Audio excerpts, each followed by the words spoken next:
Док, веди його, вже веди його. Второй руки поднял. Ты стой, ты вытягивай. Гранаты есть?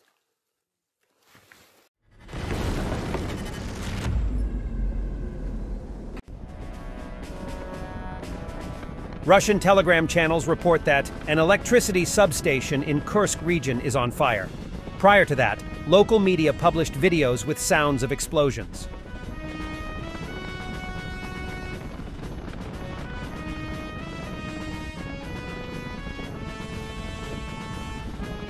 Two Russian soldiers immediately surrendered after their positon was ambushed by Ukrainian soldiers. Despite the hundreds of war crimes committed by the Russian army, the armed forces continue to capture the occupiers and guarantee their safety. Док, веди його, вже веди його. Второй руки поднял. Ты стой, ты вытягивай. Гранаты есть? Earlier today, the Ukrainian IT army hacked the Russian Leonardo ticket booking system, which brought air traffic to a halt at major Russian airports. Pieces, as the IT minister said, if Ukrainian airports cannot be operational because of the war, why should Russian ones be? Была беспрецедентная атака. And before we see other news from Ukraine, let's see this extraordinary event, F-35. A fighter jet of United States Air Force from 421st Fighter Squadron shot down a Turkish Air Force's Anka-S armed drone over Hasaka. The Turkish drone had bombed positions of SDF, which are the U.S. allies in northeast of Syria. The drone had earlier bombed Kurdish positions. It's the first time ever that the U.S. shoots down a Turkish aircraft.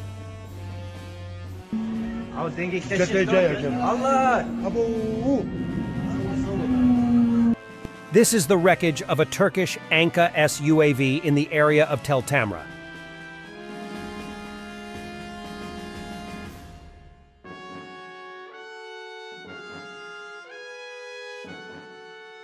And back to Ukraine. Video as aerial reconnaissance of the combined group of the Ukrainian 129th Separate Territorial Defense Brigade, together with other units, discovered and destroyed many Russian equipment and personnel, including the expensive and rare Russian RB-301B Borisoglebsk electronic warfare station.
The bedside table president put on a military uniform to let us know that the West is running out of breath in supporting Ukraine, but is looking for negotiations to weaken Russia. Tough guy. Признаки того, что Запад выдыхается, они видны. Это касается и финансирования, потому что невозможно тратиться на чужую страну. Это же возмущает значительную часть населения и в Европе, и даже в Соединенных Штатах. Но даже здесь они пытаются идти на различные ухищрения, так, чтобы нас подвести к какой-то там черте, так, чтобы, например, передышку получил наш враг. Их задача протолкнуть вот в некотором, может быть, смысле такой переговорный процесс, который будет помогать ослаблению России, а с другой стороны помогать накапливать силы нашего противника. Вот такие переговоры нам не нужны. Они просто вредны. При том, что от самих переговоров, как инструмента, Россия никогда не отказывалась, об этом наш президент неоднократно говорил. Вопрос в том, о чем мы переговариваем. Значит, с какой точки мы начинаем. А точка здесь очень простая. Надо признать реалии. I have repeatedly said that we did not start the so-called war in Ukraine. On the contrary, we are trying to end it. War criminal Putin speaking at Valdai Forum in Sochi. This guy is insane. Я не раз говорил о том, что мы не начали так называемую войну на Украине. Напротив, мы пытаемся ее закончить. Не мы устраивали государственный переворот в Киеве в 2014 году. Putin claims Prygozhin's plane crashed because the Wagner leadership got drunk and/or high, then set off hand grenades during the flight. Seems legit. Definitely no further questions about that incident. We can all move on. Комитета докладывал буквально на днях в телах погибших при авиакатастрофе обнаружены фрагменты ручных гранат.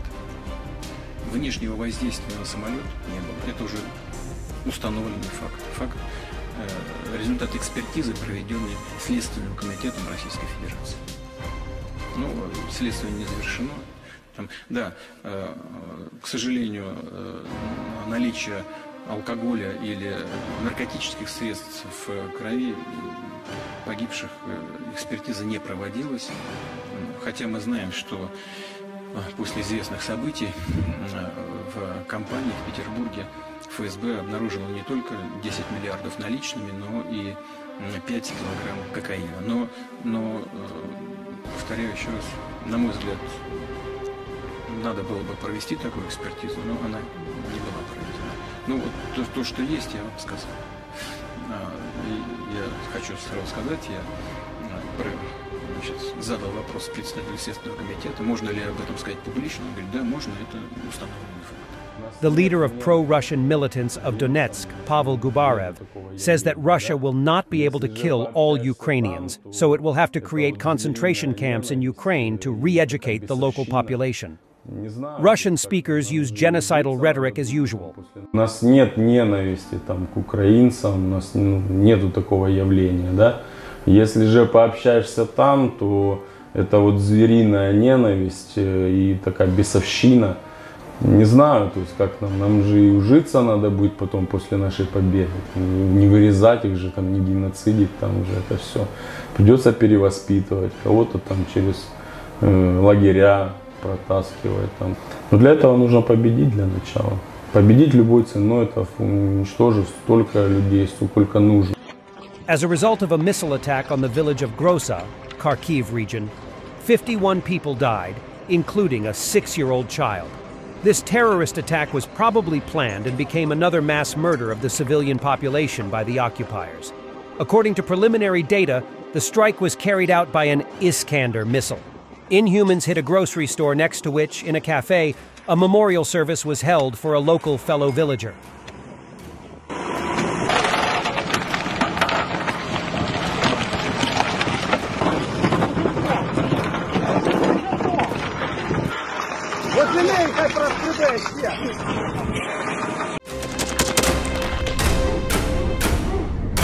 Thanks for watching and don't forget to subscribe. Also, if you wanna support Warthog Defense, please become our member and get early access to new videos, exclusive members-only videos, and become administrator in comment section. The membership link is in the description.